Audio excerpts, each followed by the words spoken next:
very funny Heath Richardson, everybody. Heath!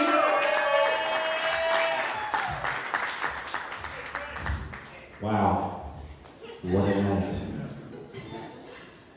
By now you've probably figured out this is going to be weird, and you are correct. Buckle up. I had all these jokes I was going to do, and then I couldn't get past some of the other stuff that was already said. Like, I wouldn't be super worried if your last name was Nibbler. Like, I think you're reading too much into that. I feel like it's a blessing to be named after the cutest character on the show Futurama. And if I heard somebody who would introduce me like, I'm Nibbler, I'd been like, my God. You know? That's pretty cool, man. You gotta spin it the right way. Spin it the positive way. I guess it sounds like it's a lot of people's first times at Silverios tonight. It's not my first time, but I always love being here. I remember my first time, I was so stoked, and I knew it was a restaurant, but I didn't know it was like a Mexican restaurant or an Italian restaurant from the name Silverios. But I was like, that's fine. That's what everyone's trying to figure out about me when they first meet me, so I guess it's gonna be fine, I hope. And that was proven when I was standing over here next to the door waiting to go up, and 4 people were like, I love your establishment, thank you so much. What are you talking about? The staff here is working very hard. They deserve a lot more credit than that. Like, I'm going to come up here and sing parodies. You can call me Weird Alberto, you know? Cool Alberto went up already. I am definitely the weirder Alberto. Jokes. A lot of times I get off topic, so I'm gonna try to keep this real simple. My theme tonight is obscure musical references, impressions, and I might do a topical reference. That's it. I'm gonna try to keep it to that. Let's start off with an obscure impression. He's heating up. He's on fire! Woohoo! Yippee! Wah! I call that super Nintenduendo. Okay, it was a pun and an impression, and I don't mind. Not even a little bit. Switching it up. I put my hand up on your hip.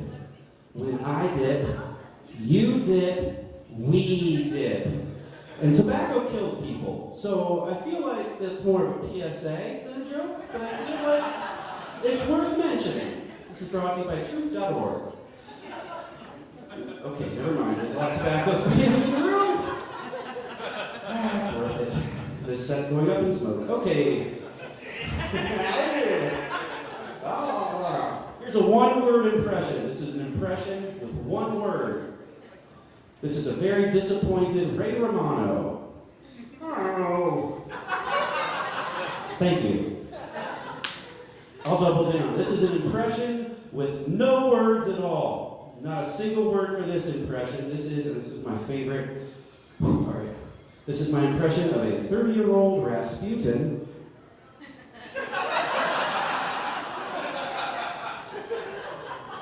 I think it's pretty good. I'll be honest. That's probably the best joke I have.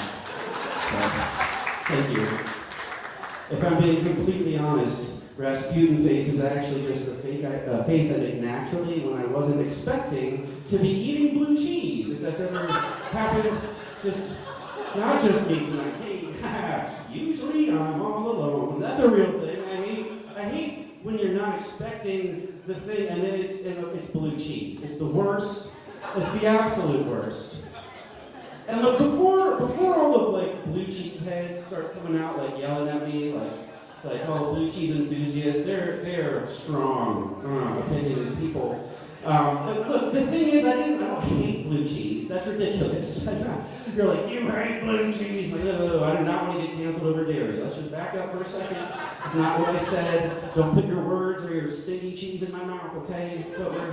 What I said was, blue cheese is fine. Blue cheese is great, okay? Blue cheese is my favorite mold to eat. And I feel like it's not even close, you know? The second one is penicillin, and it's way over here. I don't even know any others, but it's in here. So blue cheese is great. In comparison, you gotta keep it relative. Some people like blue cheese on wings. I prefer blue cheese on purpose. That's the point we're trying to make tonight. It's very reasonable. I don't know how people draw away from that. It's like it doesn't matter which side you're on. You can love blue cheese, you can hate blue cheese. The point is surprise blue cheese is the worst blue cheese. If we cannot agree on that, what can we agree on, Olympia? Okay. I got off topic. I'm so sorry. We're here okay. I was talking with my friend about people with cool nicknames, and I'll be honest, I used to think The Edge was a super cool nickname, because he's like a rock and roll guitar player. They were starting in like the 60s, and it was all conceptual or whatever. But then I got to thinking, like, he's not even the alpha in his own band. Like, the other guy has a kind of cooler named Bono. And like, what happened? Like, is that how they named the band? They were like, this is my band. Oh yeah, I guess there's you too, you know?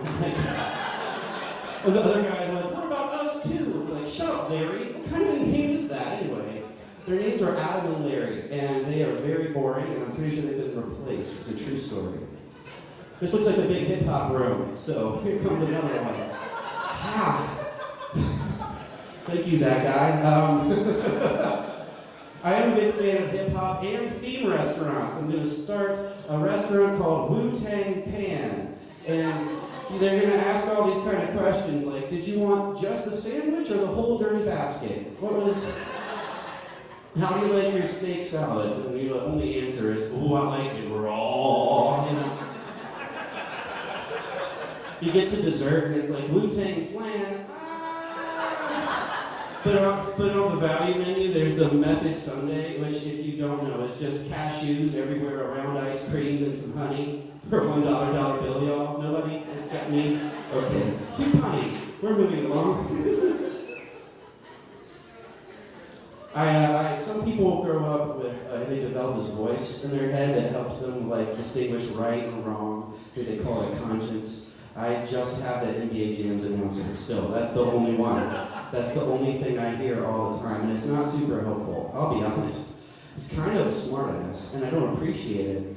Like for example, okay, here's another theme restaurant. We're gonna merge all the things. Here we go. If I was gonna start a cooking show, it would be just artisanal jellies and preserves that are infused with marijuana. And we're gonna call it Dope Jams. Okay.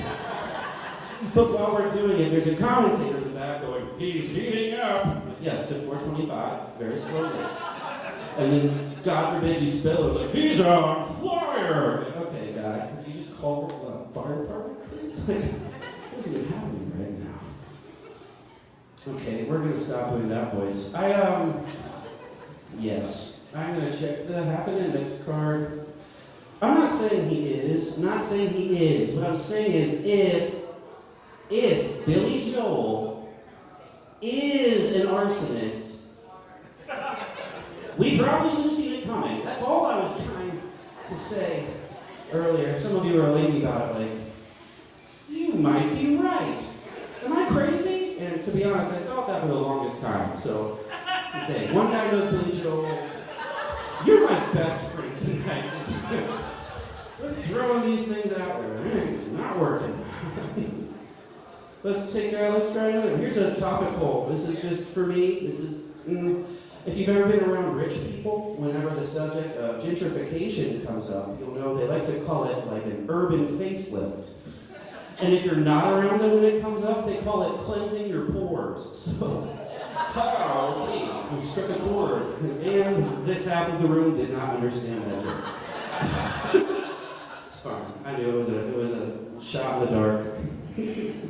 In my mind, that commentator was like, from downtown, slam a jamma! And I enjoyed that. So, ooh.